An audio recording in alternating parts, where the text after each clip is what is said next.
Hi viewers, welcome to this channel.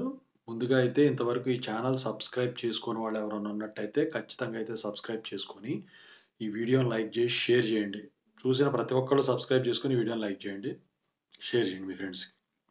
మీకు ఏమైనా doubts ఉంటే కాల్ మీ 4 యాప్ ఐడీస్ వచ్చేసరికి డిస్క్రిప్షన్లో ఉన్న వాట్సాప్, టెలిగ్రామ్, ఇన్స్టాగ్రామ్ గ్రూపుల్లో షేర్ చేయడం జరిగింది. ఆ గ్రూప్స్లో జాయిన్ అయ్యి ఖచ్చితంగా అయితే కాల్ చేయండి.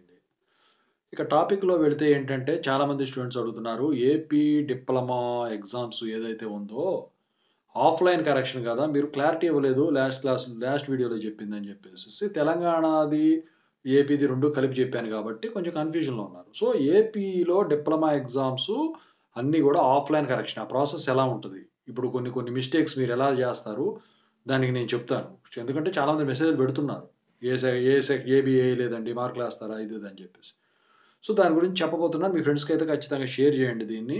ఇక టాపిక్‌లో వెళితే ఏంటంటే, ఈ ఏపీ డిప్లొమా ఎగ్జామ్స్ ఫస్ట్ ఇయర్‌కొచ్చేసరికి లాంగ్ ఒకటే సెమిస్టర్ ఉంటది. తెలంగాణలో 2 సెమిస్టర్‌లు ఉంటాయిలే గాని. ఇక సెకండ్ ఇయర్ నుంచి 2 సెమిస్టర్‌లు ఉంటాయి థర్డ్ ఇయర్ వరకు.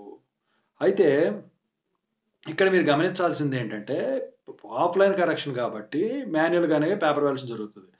అంటే బయట బాక్సులు ఏవైతే ఉంటాయో అందుట్లోనే వీళ్ళు మార్కులు వేయటం అయితే జరుగుతుందనమాట. లోపల పెన్సిల్ పెన్ను గూడా మార్క్ పెట్టరు. అయితే ఇప్పుడు ఏంటంటే కొంతమంది అడుగుతున్నారు. సార్ నేను ఒక క్వెషన్ రాసాను. అయితే ఏ, బి సెక్షన్స్ ఉంటాయి గదా! నేను అవి వేయలేదండి. మరి ఆఫ్‌లైన్ కరెక్షన్ చేసేవాళ్ళు మార్కులేస్తారా? అంటే ఇప్పుడు ఆఫ్‌లైన్ కరెక్షన్ కాబట్టి నీకు ఏ, బి అని మెన్షన్ చేయకపోతే వాళ్ళకి ఎలా తెలుస్తది? వాళ్ళకి తెలీదు గదా! సో, బయట బాక్సులుంటాయి. 1 ఏ, బి అని ఉంటాయి. మరి ఆ బాక్స్‌లో వేయాలిగా. సో, దేనికైనా ఒకదానికి ఫస్ట్ ఏ ఉంటది గాబట్టి 1 ఏ ఉంటది గాబట్టి మీరు రెండిటికి గనక ఏబీలు గనక మెన్షన్ చేయకపోతే ఏ దానికి మాత్రమే మార్కులు పడతాయి. రెండిటికి మార్కులైతే పడవు. అది మీ తప్పిదం. ఓకేనా? సో, అలాంటి తప్పులు మీరు చేయొద్దు. కరెక్ట్‌గా మార్జిన్‌లో 1 ఏయండి. లోపల పక్క ఏ ఏసినా పర్లేదు. మార్జిన్‌లోనే 1 ఏ అది ఏసుకోవచ్చు. ఆ తర్వాత 1 బి అని మళ్ళీ మెన్షన్ చేయాలి. అదొకటి. ఇంకా వచ్చేసరికి ఎండ్ ఆఫ్ ఎగ్జామ్ అని చెప్పేసి స్టాంపు అదేపిచ్చుకోవాలి.